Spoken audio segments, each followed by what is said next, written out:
In our bulletin this half hour, it all seemed like an action movie. Police opening fire on Lonmin mine workers on a wildcat strike. 10 years ago today, 34 miners died. In the days leading up to the tragedy, 10 others, including security guards and police officers, were brutally killed.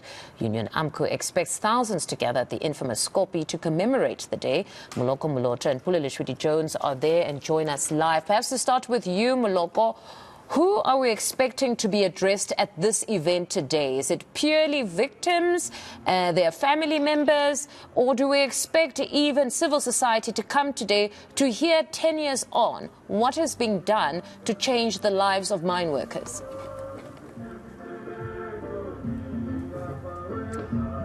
Hello, Mfundo. I hope you can hear me clearly here. There's so much noise here. However, the life generally for not only for workers but also for the people who are living in the nearby area, it's particularly those who are staying in the informal settlement.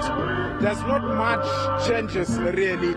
As you drive through this area, the roads are really non-existent, and many of them are saying, look, we're not employed, we're not working. Others yesterday when we were talking to them saying, look, if they can just give us houses, so they need free houses, and they believe that they would be able to get on with their lives if they were to get shelter at least, because majority of them in this informal settlement are staying inside shacks. And when you speak to them about this day in particular, one gentleman saying, look, it always revives the pain when those people were shot at gunpoint. They were killed really by the police. But of course, today the expectation is that 25,000 people, that is the number given to us by Union Amcu. They're expecting those number of people to gather here. As of now, there aren't many people really. Of course, I have seen a few buses arriving here. And as you can see, these people on the Koppie, where the miners during that striking period would gather. So they are just waiting for the commencement of this particular event. And Amcu Mfundo is saying this is 10 years of betrayal. This is 10 years of no arrest, 10 years of no apology and no accountability. You would recall that up to so far there are only 17 mine workers who are before the courts. 10 years later there's no conviction, and these 17 miners were part of nearly 300 mine workers who were arrested following the massacre, charged with various offenses, primarily with the killing of the 10 people who were murdered prior to the massacre. And we were told by some of the two men who are going through that particular court process that they are also accused of killing the 34 miners, and something that they do not understand. But we also understand that there would be people like Musi Maimane who's going to be addressing here along with Joseph Matunjo, and we expect Musi Maimane to talk about reforms in the mining sector and also to say that the President of the Republic must declare this day as National Day of Commemoration. Mfundo, we also saw, according to the program, that the CEO of Sibanye Stillwater will also be talking here. All right, Moloko, let's rope in Pule on his side. Perhaps he can hear us a bit better. Pule, you know, just listening to Moloko, it seems Amcu is saying these are 10 years of betrayal, 10 years of unaccountability. What are the ordinary mine workers that are there today saying to you? Definitely, I think most importantly, many are still seeking for answers, but many have also started introducing ways as to how that bloody Marikana Massacre can be avoided when moving forward. Of course, this relates to how the state had used lethal force to try and put an end to the strike when 34 miners were eventually killed in that event. Tragic event, rather. But I'm speaking to someone from the Chabelo Unemployed Movement. Thank you very much for what you're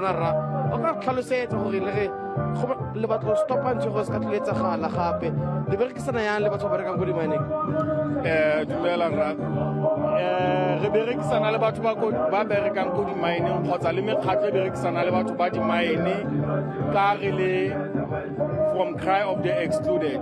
So re berekisana together go bona gore this thing ha eno tlhola e diragala gape.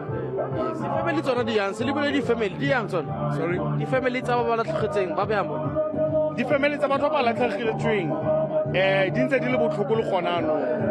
So re tla go ba supentsha gore re santsaneng re na le bone, re santsaneng re la le bone gore re bone go tseile dikgato tse di maleba mo go bone go ne re fitlhela gore le gona no a se go go tsewe dikgato tse di maleba. Dikgato tse fetse di batlegang tseo. Dikgato tse di maleba ke gore re bone gore batho ba ba dirileng selo se se ne se diragala ka 2012 gore ba tsetswe molao jaaka ba bangwe ba tseelwa molao. Re dumela gore go thuntšwa go ne le di-shootings batho ba rona ba sa itsisiwe gore ba tlo go thungwa ene ba ne ba tseka tse e leng ditshwanelo tsa bone. Kgang e tona mo gore batho bana ba batla 12% increment. Le no go na le man work ba batla di-increment. Do you think as you are fighting for inequality ke tsona tota lo tse tshwanetse ba di check tsa gore the condition tse ditirelo tsa di-miners are looked into by these companies tsa mine? Ra kanya ka tsone batho ba rona ba batla di-increment and our companies ba shebile go una bone be ba sa untsi batho ba e leng gore ba dira mmereko wa bone. So go itlhala go dirilwe dilo tse di tshwanakanang le di-strike go tseka ditshwanelo tsa bone and then ha ba tseka ditshwanelo tsa bone ba shutiwa ba iriwa ka mokgwa ba diriwang ka teng ba bangwe ebile ba bone ba retrenchiwa. So the programs tsa lona di sheba di etsang tsone di-program tsa lona? Di-program tsa rona di shebane le go lwanela ba sa kgoneng go itwanela. We advocate for the voiceless. Thank you very much there.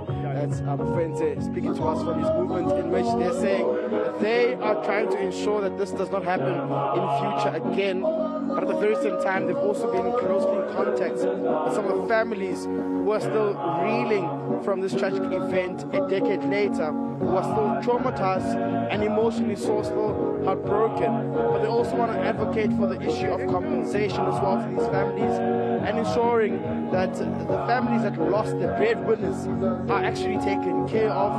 Earlier on also spoke about how there has to be a sense of accountability. We have seen it with organizations such as the socio-economic transformation movement, which looks into these issues to try and ensure that there is a sense of accountability and that those families who lost their loved ones are actually given the correct answers that they need. No, most certainly, and there must be some sort of meaningful change beyond the death of these 34. I mean, we cannot still be speaking about housing in the mining areas. By now, it should be something that is resolved, where there's better or adequate housing for these mine workers. We'll leave it there. Pule, thank you very much for that update, as well as Moloko Moloto. They're covering the commemoration there of the Marikana 10 years later. To this story.